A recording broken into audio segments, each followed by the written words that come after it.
yang membuat peran kalian di sinetron ini berbeda dengan peran-peran kalian lainnya di sinetron sebelumnya? Oke, mau aku dulu. Kalau aku gampang sih. Aku belum pernah menjadi CEO. Maksudnya di BHSI pernah menjadi CEO, cuma pada dasarnya aku bukan CEO. Terus sinetronku yang selanjutnya juga Melukis Senja, karakterku masih anak remaja, anak muda, belum ada CEO-nya, bukan orang dewasa. Terus dan ini sinetron ketiga, sebenarnya ada masuk Tajwid, cuma hanya sebagai bintang tamu di sana. Terus masuk ke judul ini, baru aku menjadi CEO. Jadi benar-benar beda banget dan hal baru buat aku jatuhnya. Iya. Oke. Sebelum ke Zoe, mungkin aku mau nanya dulu, nambah nanya. Ini kan Nio kan sebagai CEO. Nah, artinya kayak kostumnya juga sangat perlu yang sangat berbeda juga. Nah, itu apa aja nih yang buat Nio tambahan-tambahannya supaya terlihat seperti CEO? Oke.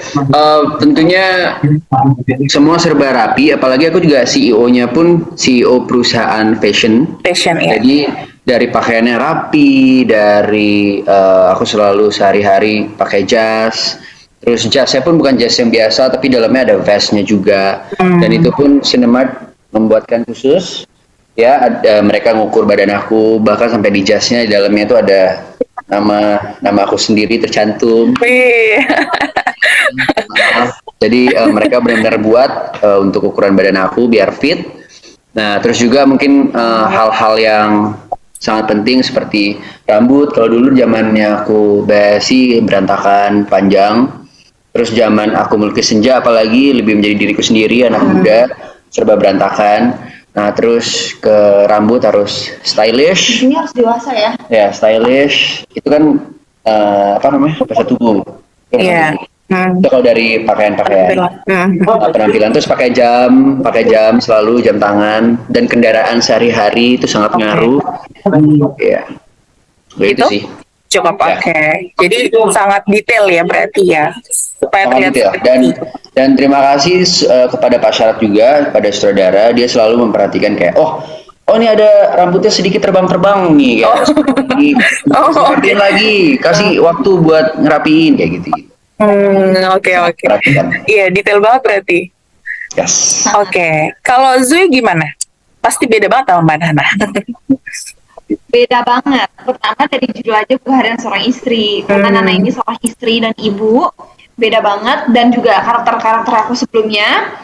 Aku selalu memerankan jadi anak SMA ya. Selalu jadi anak-anak sekolahan, anak kuliah. Kalau ini kan full kerja. Walaupun umurnya juga masih muda ya. Tapi di sini lebih menunjukkan kerja keras. Jadi tulang punggung keluarga itu seperti apa gitu. Oke. Jadi di sini juga kan Nana kan jadinya Kinara kan. Gak apa-apa, kru-kru di sini juga masih pada panggil aku Nana. Iya, biasa dipanggil Mbak Nana. Di sini kan Kinara juga kerja di perusahaannya Nio yang perusahaan fashion juga kan. Nah, itu juga sampai diperhatikan juga kan penampilannya Kinara. Banget. Yang sampai ada retake. Gimana ya? Yang kamu adegannya awal udah syuting episode 1, melanjut episode 2 dari retake singkat. Jadi sebenarnya walaupun keluarga Kinara ini sangat sederhana, tapi kita bisa lihat dengan kontras banget itu perubahan Kinara saat udah kerja di kantornya Dava. Penampilannya juga sangat modis, kayak contoh apa yang aku pakai sekarang gitu, pakai dress, nggak yang, karena kan highlight lagi Kinara ini seorang desainer ya, jadi dia yang kita lihat pasti kerja di kantor ya udah pakai jas gitu, Pak Abang nggak pakai rok gitu kan, enggak. Kinara di sini malah lebih fresh, lebih modis gitu. Itu sih yang aku senengin. Aku mah senang banget dengan pakaian setiap hari, warna-warna yang cerah. SI sebelumnya sangat panjang episodenya maksudnya. Nah, target kalian seperti apa nih di sinetron ini? Pertanyaannya buat Mas Indra. Satu kopi pangeran buat Mas Indra ini ya. Kopi pangeran tetap ya. Tetap dong di depan. Silakan. Target kita lebih ke panjang secukupnya.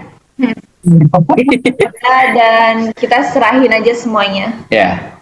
Nggak, maksudnya gini, kita kan di sini sebagai pemeran utamanya, jadi kita yang jatuhnya apa ya? Kita yang memegang kemudi ya, bisa dibilang. Iya, benar. Kita yang memegang kemudi sebuah kapal di mana banyak banget kita bawa penumpang tuh. Ada kru ya kan, ada ya kru banyak banget gitu. Jadi banyak yang bergantung sama kita. Jadi kalau kita, let's say, contoh kalau kita sebutnya 50 episode gitu, mungkin bagi kita cukup, tapi bagi mereka takutnya nggak cukup. Terus kalau kita bilang, let's say 700 episode atau mau 1000 episode atau mau 5000 episode, mungkin nggak semua orang mau 5000 episode. Mungkin ada juga yang beberapa pihak atau orang-orang yang mau kayak jangan terlalu panjang, tapi biar kita bisa next project. Yes. Seperti Apalagi kita di sini juga membawa para pemain senior yang sudah lama sekali nggak tayang di SCTV. Betul. Yang kedua orang tua kita dan juga kedua orang tua aku yang udah lama banget nggak main di SCTV, jadi we really want to represent them supaya bisa diapresiasi juga sama penonton, supaya bisa disenengin juga.